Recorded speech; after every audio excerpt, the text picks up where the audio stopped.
Shalom, shalom, peace and blessings, peace and blessings. First and foremost, I just want to give all praises to the Most High God for always giving me knowledge, wisdom, and understanding at a very high level at these end times that we are in. Okay, so I'm gonna start on the some things about Martin Luther King. Some things I done researched about him and just me speaking on them as well. Um, Speaking on his father, speaking on him, speaking on the original Martin Luther. Um, and the things that I have are wrote down, so I will be reading from things that I just wrote down. Um, I feel like I'm about to be doing a lot more things. This is gonna be part one of the MLK Files because I'm not done yet, but I might as well separate them up in parts because I got a lot on Martin Luther King. I really do. And I think the next thing I'm gonna do is I did the Moors, I did Benjamin Franklin. I'm about to do MLK, and I think the next thing I'm gonna do is I'm probably gonna do MK Ultra, MK Ultra athletes, MK Ultra assets, etc. CIA, etc. So okay, so I'm about to get into the Martin Luther King files. Okay, so I wrote Martin Luther King, born as Michael King Jr. A lot of people don't understand that or know that. Was born January 15th, 1929 in Atlanta, Georgia. His father, Michael, was a pastor at Atlanta Ebenezer Baptist Church in Atlanta, Georgia. While Martin was only 5 years old, his father and him traveled to Germany and became inspired by the Protestant Reformation leader Martin Luther. And I'm getting off track, but basically with this is when Martin Luther King Sr. took MLK to Germany and was teaching him, about Martin Luther and basically indoctrinating him at a young age about the original Martin Luther. Um, this is going this what Michael King Sr. was doing is he was preparing MLK for, his future. You know how he how he's going to be and how he's going to act and how his mind is going to be at a young age. So you can honestly really say, before Michael King had MLK, um, you can really say, that he already knew what he was going to have him do. He already knew what he was going to have him. He already had a pretty much a good idea of how his life was going to be. Okay, so I'm gonna reread what I just wrote down. What I did right now. I'm sorry. While Martin while Martin was only 5 years old, his father and him traveled to Germany and became inspired by the Protestant Reformation leader, the original Martin Luther. Which the original Martin Luther was a German monk and a college professor. The original Martin Luther posted the 95 Theses on the church in Wittenberg. Okay, now so the the 95 Theses basically explains that Christians were only allowed to get into heaven, by having faith in the Most High and not doing good deeds here on earth. But that's a lie. That's a lie. And I'm about to go into explaining that. But that's a lie. That sounds like the Catholic Church. That sounds like Catholic Church rhetoric.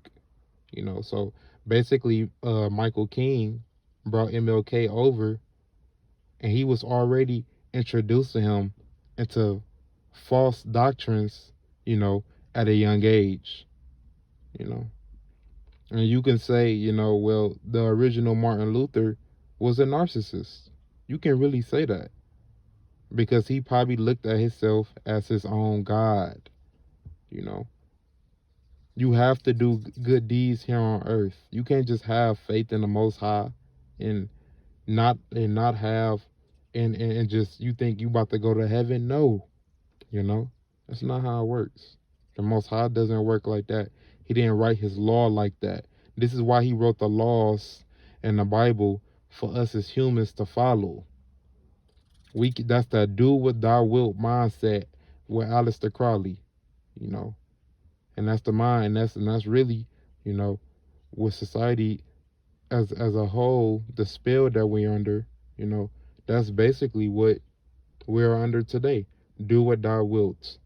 Do what we want. Just like how I was speaking of Benjamin Franklin, and how he was obviously a narcissist. He worshipped himself. He was his own idol.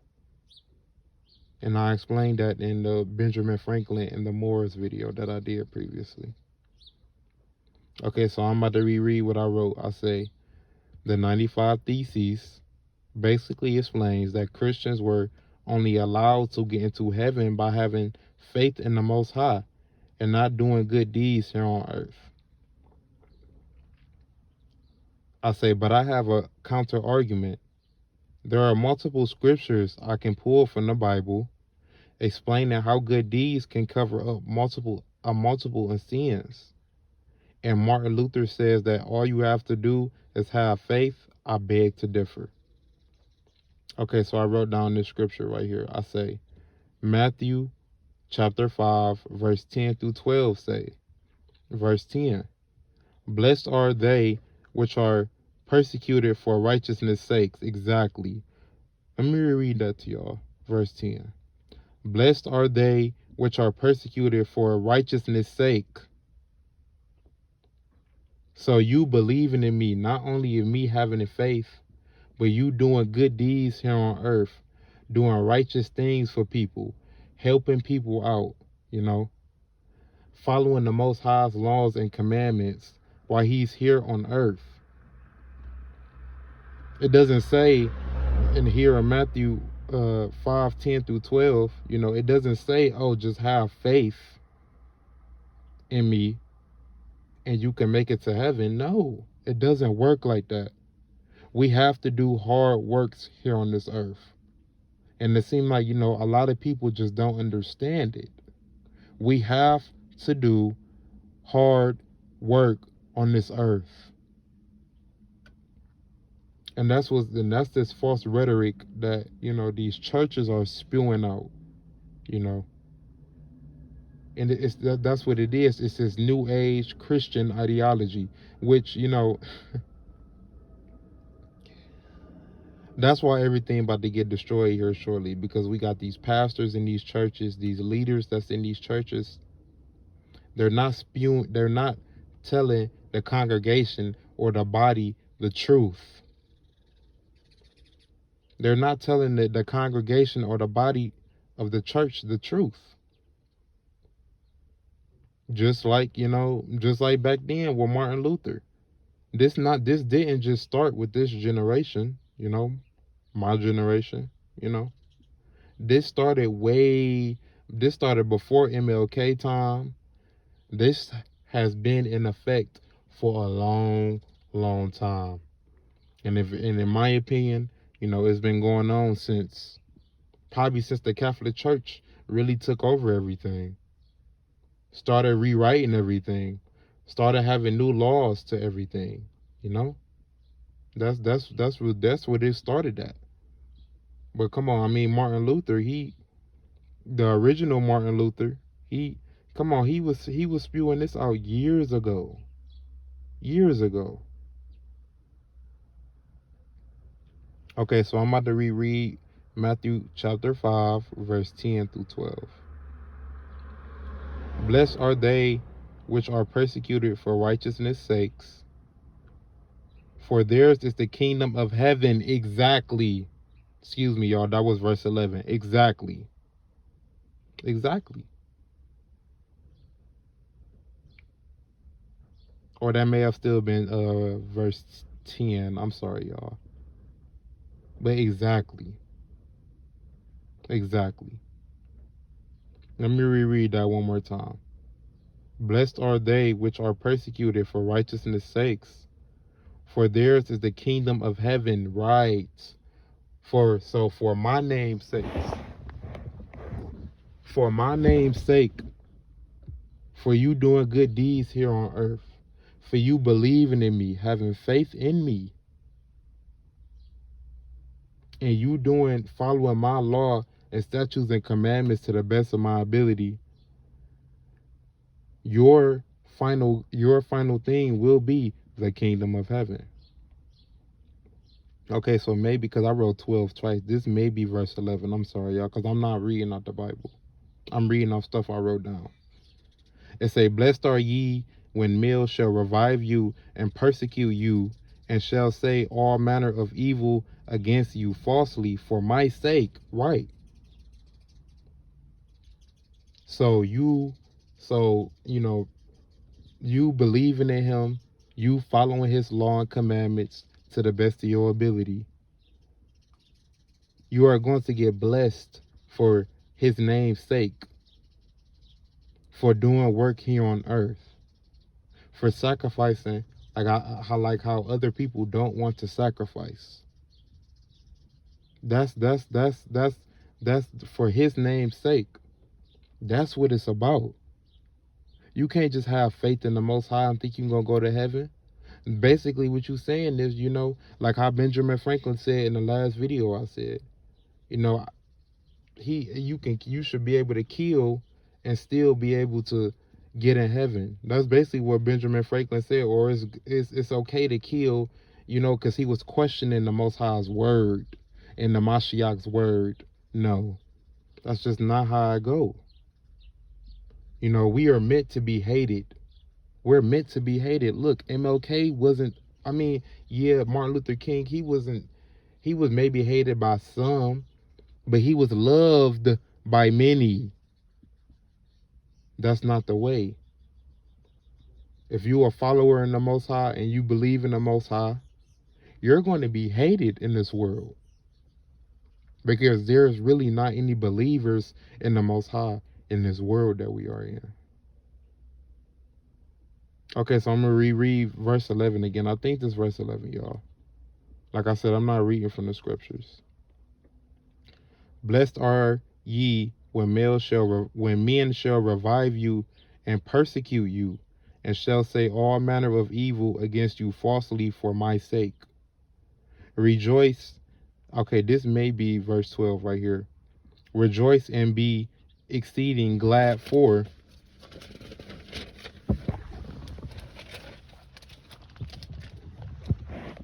great is your reward in heaven. Exactly. Great is your reward in heaven. For so persecuted they the prophets which were before you. Exactly. And I went on to say that scripture there explains or shows how much of a narcissist mindset the original Martin Luther had. Exactly. He had a narcissist mindset. So this is the same person that Michael King Sr. brought MLK over to while he was 5 to learn from, to study from, to indoctrinate in his brain of. No. Martin Luther King was already set up to worship himself, idolize himself. You understand that? Okay, so all right, Martin Luther, the original Martin Luther, had, and most likely, in my opinion, he thought he was his own God. Exactly. Now, the Most High does explain how faith, or having faith in him and the Mashiach, plays a vital role in life. Example, and I explain, and I'm this is all backed by the scriptures.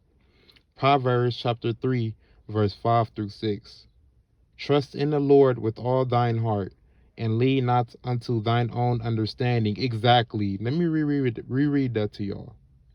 Proverbs chapter 3, verse 5 through 6 says, Trust in the Lord with all thine heart, and lean not unto thine own understanding. So what did the original Martin Luther not lean on to his own understanding? Did he really trust in the Most High with all his heart? By just saying, I'll just have to have faith in him, that's it? No. The original Martin Luther went on his own understanding. His own understanding. And that's not righteous. That's not right. Because we don't supposed to go off our own understanding. We supposed to every single human on this earth, especially if we call ourselves quote unquote Christians or believers in Christ, we have to follow the Most High's laws, statutes, and commandments to the best of our ability. And if we don't, we claiming that, we believers in Christ, or we quote unquote Christians or anything like that, guess what? That's gonna be a quick passageway to us to hell. And it just is. The Most High not gonna play with us in these end times. Nor should he. Okay, so all right, in all thy ways acknowledge him, and he shall direct thy paths. Right. That's Proverbs chapter 3, verse 5 through 6. Let me reread it one more time for y'all. Trust in the Lord with all thine heart, and lean not into thine own understanding. Verse 6. In all thy ways acknowledge him, and he shall direct thy paths. And see, that's where the MLK Jr. messed up at. That's why his life ended early. Because he did not acknowledge the Most High, but he was putting on a facade like he was. He did not acknowledge the Most High.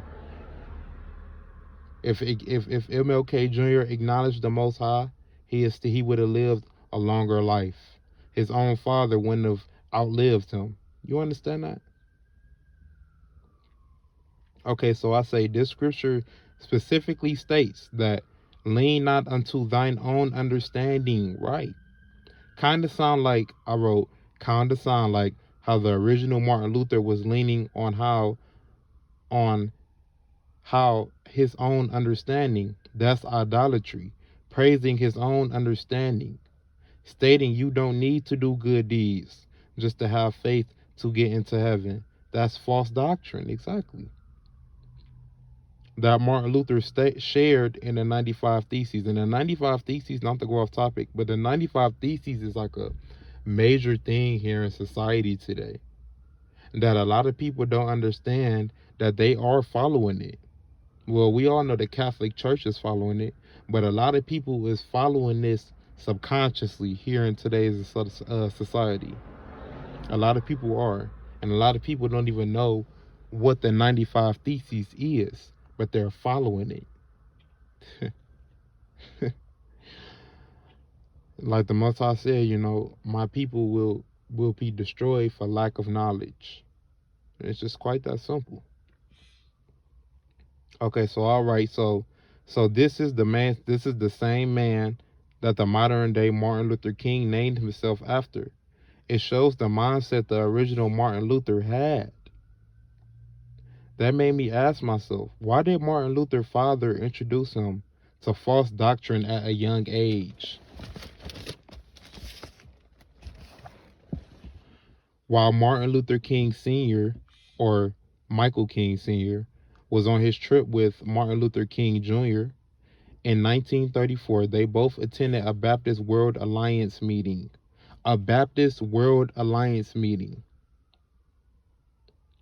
Sounds like a secret meeting that the people that's high, like maybe high-level Masons or, high-level Luciferians had attended. And Martin Luther King Jr. was there.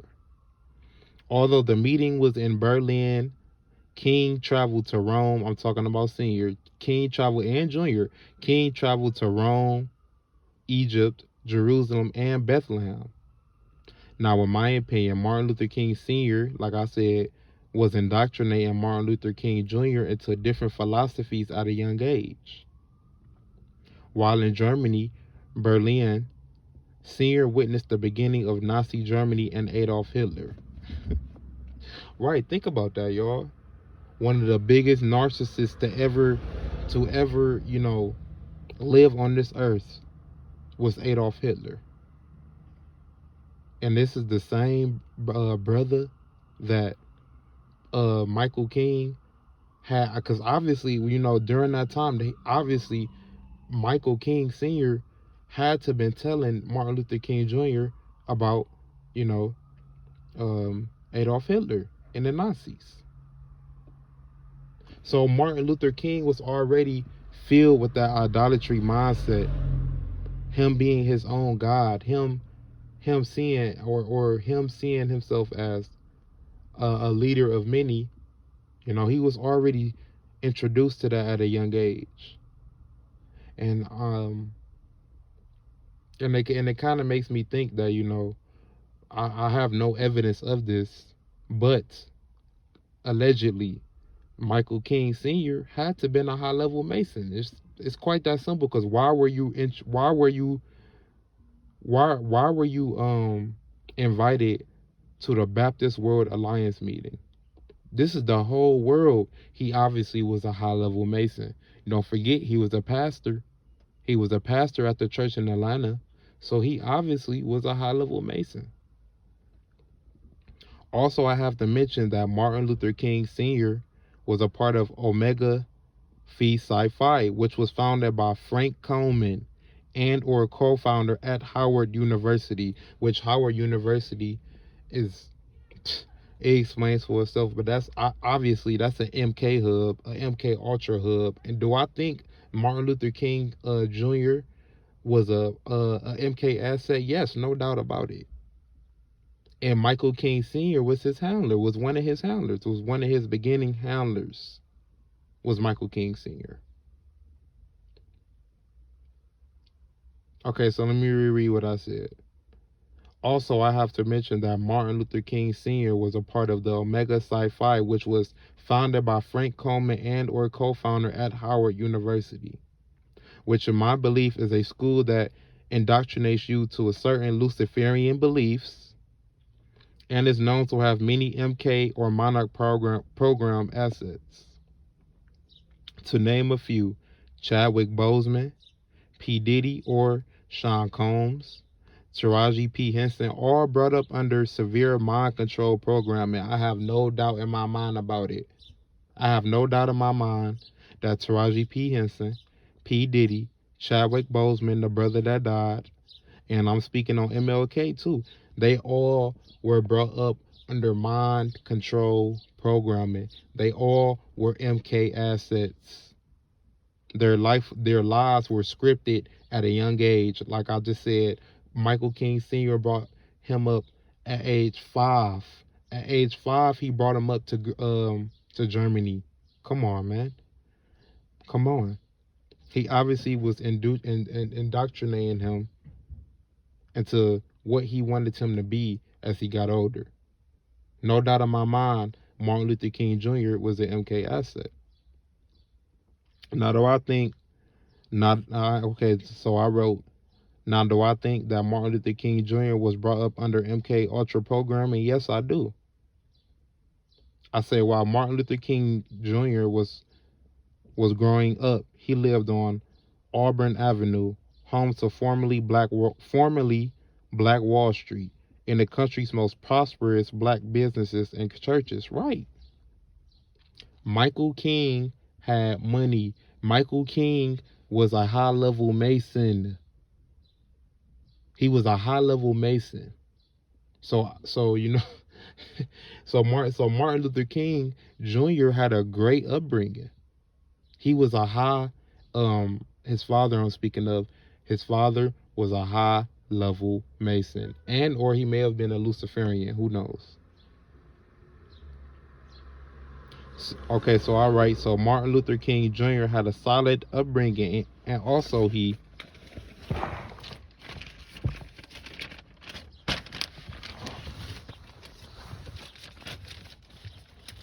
And also, he attempted to kill himself at age 12 by jumping out a window. Seems like his MK Ultra programming, he was going through self-destruct programming. He had to reel himself back in, or his parents, specifically Michael King Sr., had to reel him back in because he mourned the late passing of his grandmother. So the late passing of MLK's grandmother was a trigger to him to be self-destruct programming. You understand that? So it say in 1944 at age this is what I wrote down, y'all. I'm sorry. In 1944 at age 15, Martin Luther King Jr. was enrolled in Morehouse College, an all-black men's school. He was able to attend the school early because of a program that enrolled promising high school kids early. While starting at Morehouse, he studied medicine and law. But these didn't last. His whole tenure, by his senior year, he made a decision to enter ministry, following the footsteps of his father exactly. And look, he was going to be a minister, or he was going to be a pastor, just like his father anyway, because his father already indoctrinated him with it at a young age.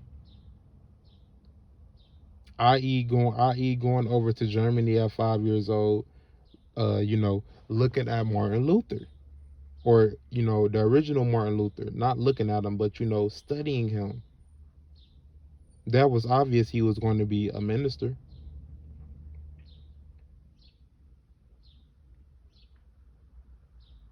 King Jr. graduated from Morehouse in 1948. The next 3 years, King attended Crozer Theological Seminary in Chester, Pennsylvania, where he became acquainted with Mahatma Gandhi's philosophy of nonviolence. So this is where MLK got his nonviolence stance from. And where does that and not to go off topic, but where does that nonviolent stand really get you? It hasn't got us nowhere. Look, MLK would die. He died, and it still didn't change anything. It didn't change anything at all. If you want to be honest, it seemed like everything got worse. So nothing changed at all. Nothing changed. Okay, so I'll say King Jr. earned his Bachelor of Divinity degree in 1951. A little bit off topic, but the word bachelor is associated with the false god Bacchus, which was the god of fertility and the god of theater, basically the god of today's time we are in. After King Jr. left Crozer, he went to Boston University seeking a foundation of his own theological or ethical indoctrinations. Exactly. Let me reread that. Basically, his own opinion, his own theological or ethical indoctrinations. So basically, any law that he read before then pertaining to the Bible, or any law before that, he wanted to start making his own law. He wanted to be his own God. Martin Luther King Jr. had the mindset of being his own God. That's hence, i.e., that's why. And is it surprising? No, it's not surprising, because look who he learned from. He learned from the original Martin Luther. He looked at himself as his own God. Okay, so it say after King Jr. left, I'm sorry, I'm rereading what I said. After King Jr. left Crozer, he went to Boston University, seeking a foundation of his own theological or ethical indoctrinations. In my opinion, look, I wrote it right here. In my opinion, starting his life to being his own God. While in Boston, he met Coretta Scott, and they were married in 1953, him and Coretta Scott.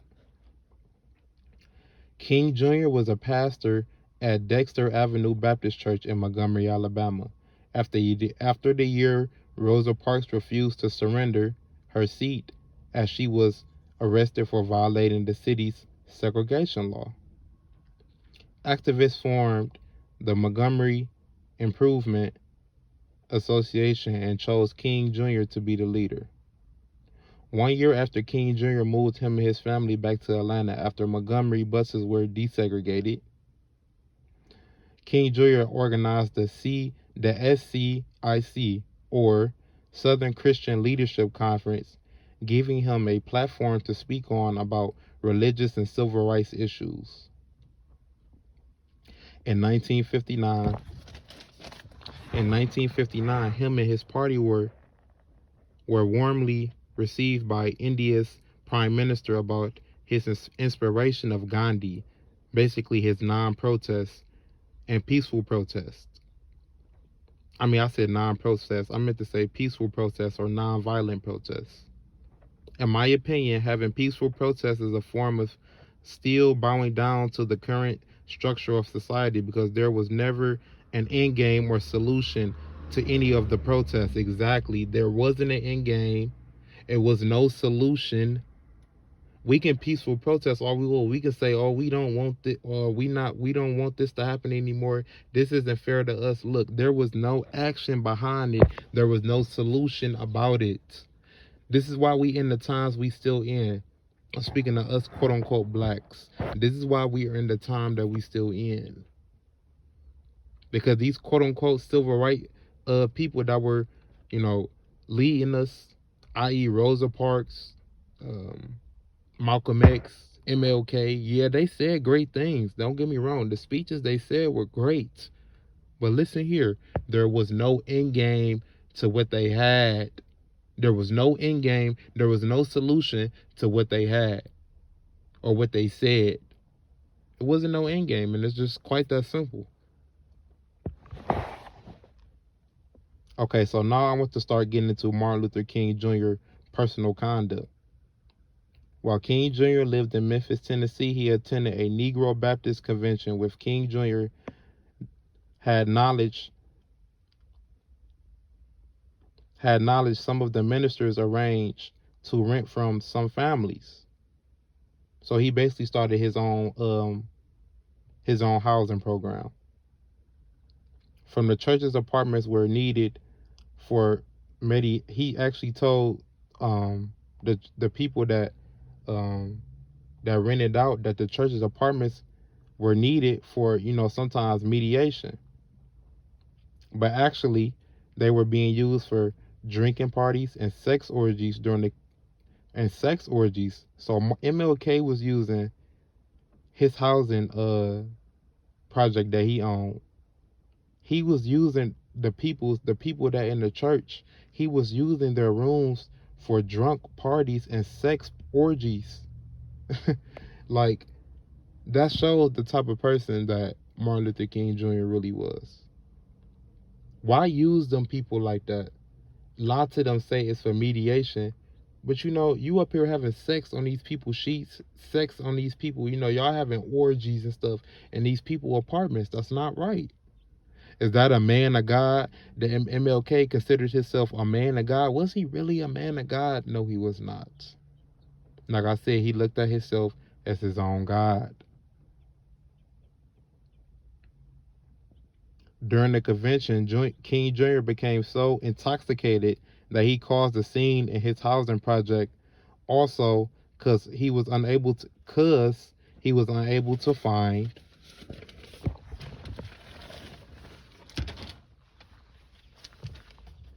an apartment of his liking. Come on now, you throwing the temper tantrum and you getting mad because you done had sex in all these people rooms. Now you can't find an apartment that you like. Well, you shouldn't have had sex while in all them people rooms, Mr. MLK. I wrote here, sounds like King Jr.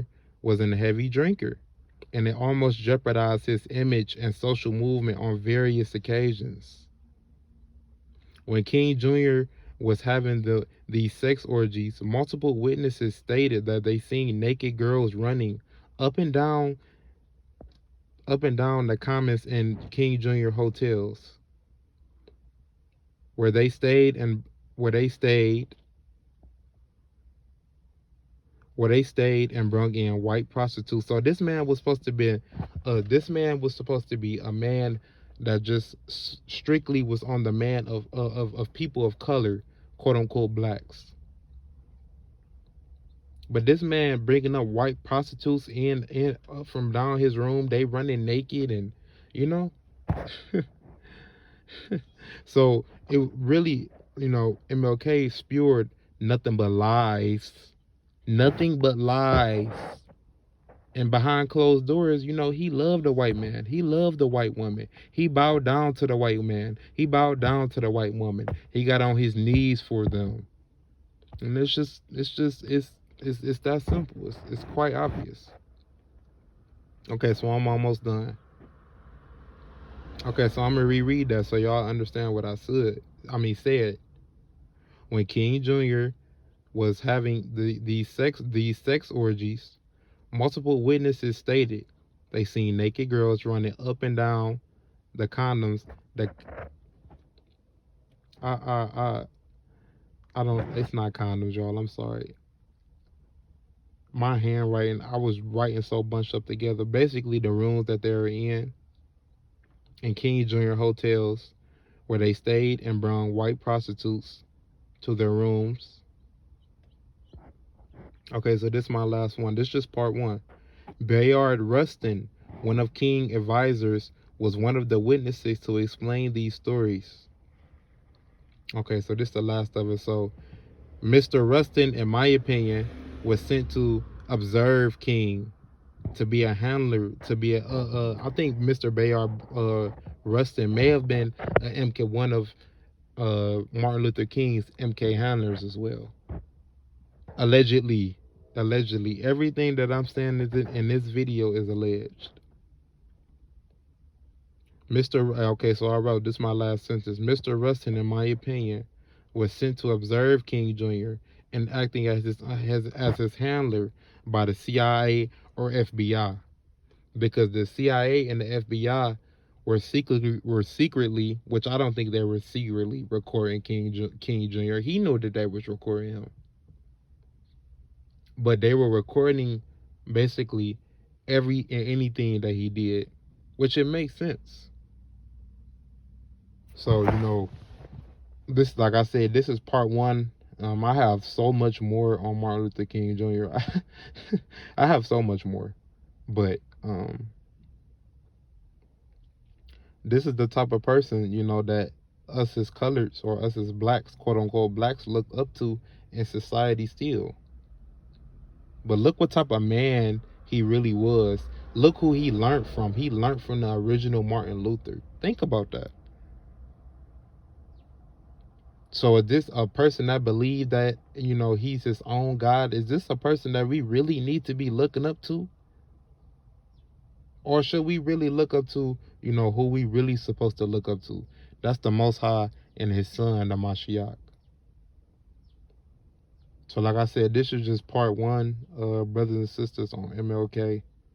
And this is going to be, like I said, I'm going to write a part two. And I'm gonna write the part two explaining, his speeches, and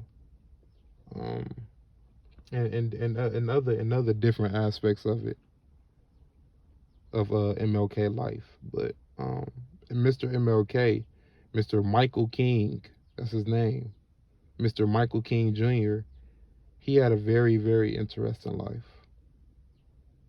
And they ended early because, well, from the spiritual aspect, he was not following the Most High's laws and commandments, but he called himself a pastor or a minister. And on the physical side, he didn't last because the people that was around him. He didn't understand what was around him because he was drunk. He had a drunkard spirit. So he didn't understand who the FBI or the CIA had around him.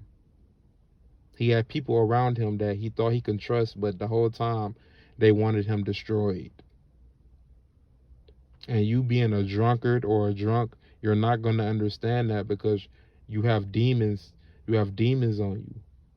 Like I've said before, and wine and liquor is nothing but demons inside of it. So that's just, it's quite that simple.